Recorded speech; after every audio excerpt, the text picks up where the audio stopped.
उपवासाचे तेच तेच पदार्थ खाऊन कंटाळा येतो, तर अशा वेळी काहीतरी वेगळे खाण्याची इच्छा होते. म्हणून आज मी तुमच्यासोबत एक अशी रेसिपी जी फक्त 2 चमचे तेलापासून आणि झटपट होणारी, वरून एकदम कुरकुरीत आणि आतून एकदम सॉफ्ट असे उपवासाचे जाळीदार आप्पे करणार आहोत. याकरिता आपल्याला कोणतेही साहित्य भिजवण्याची गरज नाही. आप्प्यासोबत आज आपण खमंग चटणी सुद्धा करणार आहोत. ती चटणी करायला एकदम सोपी आहे आणि झटपट तयार करून होते. नमस्कार, मराठी स्वयंपाकमध्ये आज आपण उपवासाचे आप्पे करणार आहोत. चला तर मग रेसिपीला सुरुवात करूया. तर आप्पे करण्यासाठी साहित्य काय लागणार आहे ते बघूया. तर या ठिकाणी मी घेतले आहे 1 कप वरई म्हणजे भगर घेतलेली आहे. अर्धा कप आपल्याला दही घ्यायचं. दही आपल्याला खूप जास्त आंबट नसले पाहिजे. त्यानंतर पाव वाटी आपल्याला साबुदाणा घ्यायचा. साबुदाणा पाव वाटी घेतल्यानंतर अर्धा वाटी आपल्याला या ठिकाणी जाडसर कुटलेले शेंगदाणे घ्यायचे. नंतर 1 बटाटा स्वच्छ धुवून असा किसून घेतलेला आहे की बारीक किसणीने मी या ठिकाणी किसून पाण्यामध्ये घेतलेला आहे. त्यानंतर 2 ते 3 मिरच्या अशा बारीक चिरून घेतलेल्या आहे.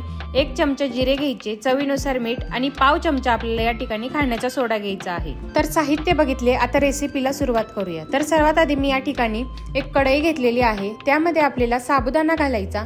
साबुदाणा आपल्याला मंद गॅसवर हलका गरम करून घ्यायचा. खूप जास्त साबुदाणा आपल्याला परतवायचा नाही, फक्त कोमट होईपर्यंत हा साबुदाणा आपल्याला परतवून घ्यायचा आहे. साबुदाणा गरम केल्यामुळे त्यातला जो वातडपणा असतो तो संपूर्ण निघून जातो आणि आपले जे आप्पे आहेत ते छान असे खुसखुशीत होतात. त्यामुळे साबुदाणा थोडासा हलका गरम करून घ्या. तर अशा पद्धतीने तुम्ही बघू शकता साबुदाणा मी छान गरम करून घेतलेला आहे. आता हा साबुदाणा एका प्लेटीमध्ये काढूया आणि संपूर्ण गार करून घेऊया. तर साबुदाणा छान असा गार झालेला आहे. आता मिक्सरच्या भांड्यामध्ये आपण सर्वात पहिले साबुदाणा घालायचा. साबुदाणा आपल्याला छान असा बारीक पावडर स्वरूपात करून घ्यायचा. तर तुम्ही बघू शकता मी छान असा साबुदाणा बारीक करून घेतलेला आहे. खूप जास्त बारीक केलेले नाही किंवा खूप जास्त जाड सुद्धा ठेवलेले नाही. आता हा साबुदाण्याची पावडर आपल्याला एका बाउलमध्ये काढायची. आता साबुदाण्याची पावडर आपण या ठिकाणी तयार करून झाली आहे. त्यानंतर त्याच मिक्सरच्या भांड्यामध्ये आपल्याला वरई घ्यायची म्हणजे भगर घ्यायची. भगर घेतल्यानंतर त्यामध्ये आपल्याला दही घालायचे आणि हे छान असे बारीक वाटून घ्यायचे. तर हे बघा मी अशा पद्धतीने छान असे बारीक वाटून घेतलेले आहे. दही आणि आपली वरई छान अशी बारीक वाटून झालेली आहे. आता हे मिश्रण आपल्याला ज्या बाउलमध्ये आपण साबुदाण्याची पावडर काढलेली होती त्याच बाउलमध्ये आपल्याला हे मिश्रण घालायचे. आता संपूर्ण मिश्रण आपण या साबुदाण्याच्या पावडरमध्ये घालून घेऊया. आता सर्व मिश्रण मी घातले. त्यानंतर मिक्सरच्या भांड्यामध्ये मी या ठिकाणी अर्धा कप पाणी घेतलं. ते सुद्धा मी यामध्ये घातले आणि संपूर्ण आपल्याला हे बॅटर छान मिक्स करून घ्यायचे आहे. तर हे बघा हे बॅटर मी छान असे मिक्स करून घेतलेले आहे. छान भिजवून सुद्धा घेतलेले आहे. यामध्ये मी फक्त अर्धा कप पाण्याचा वापर केलेला आहे. तुम्ही बघू शकता बॅटर छान असे भिजले गेलेले आहेत. आता आपल्याला ही वरई भिजायला हवी.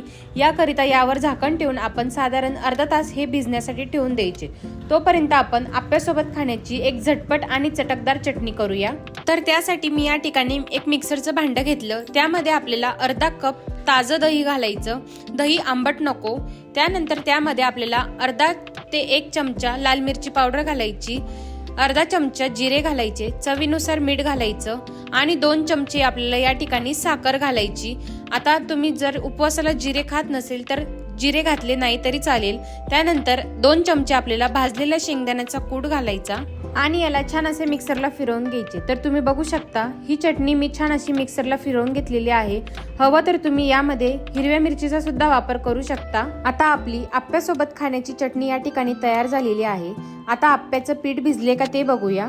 तर अर्ध्या तासानंतर बघा पीठ छान असे दाटसर झालेले आहे. यामध्ये आपण जो वरई आणि साबुदाण्याची पावडर करून टाकली होती ती छान अशी फुललेली झाली आहे.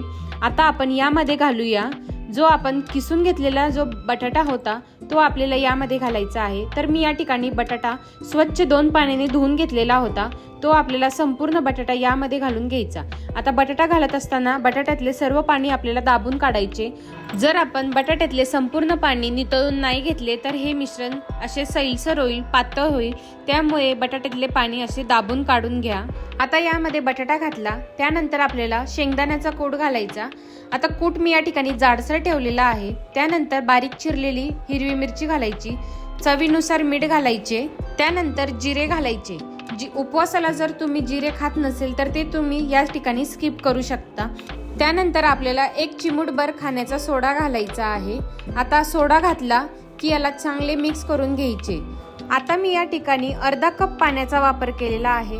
तुम्ही खूप जास्त पाण्याचा वापर करू नका, नाहीतर हे बॅटर खूप जास्त असे पातळ होईल। आता हे मिश्रण आपल्याला छान असे मिक्स करून घ्यायचे आहे। यामध्ये आपण सोड्याचा वापर केलेला आहे। सोडा छान असा एकसारखा सर्वीकडे मिसळला पाहिजे, यामुळे याला छान असे मिक्स करून घेऊया। तर हे बघा, हे मिश्रण अशा पद्धतीचे झालेले आहे। खूप जास्त पातळ सुद्धा नाही किंवा खूप जास्त घट्ट सुद्धा झाले नाही। आता आपण आप्पे करायला घेऊया। तर त्यासाठी मी या ठिकाणी गॅसवर आप्पे पात्र ठेवलेले आहे। गॅस बारीक करायचा, याच्यावर आपण तेल सोडूया। मी या ठिकाणी शेंगदाण्याचे तेल वापरते, हवं तर तुम्ही तूप सुद्धा या ठिकाणी वापरू शकता। आता तेल सुद्धा आपण या आप्पे पात्रात सोडून घेतले। आता एक एक चमचाभर आपल्याला या पात्रांमध्ये बॅटर सोडायचे आहे। तर सर्व आप्पे मी या ठिकाणी पात्रामध्ये टाकून घेतलेले आहे। त्याच्यावर आपण झाकण ठेवूया आणि मंद गॅसवर साधारण 1 ते 2 मिनिट एक बाजूने छान शेकून घेऊया।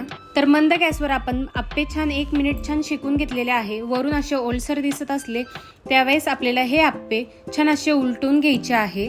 तर सर्व आप्पे मी या ठिकाणी उलटवून घेतलेले आहे। मधले जे आप्पे होते ते खूप जळाल्यासारखे वाटले, त्याला गॅस खूप जास्ती लागला, त्यामुळे मी त्यातले काढून घेतलेले आहे।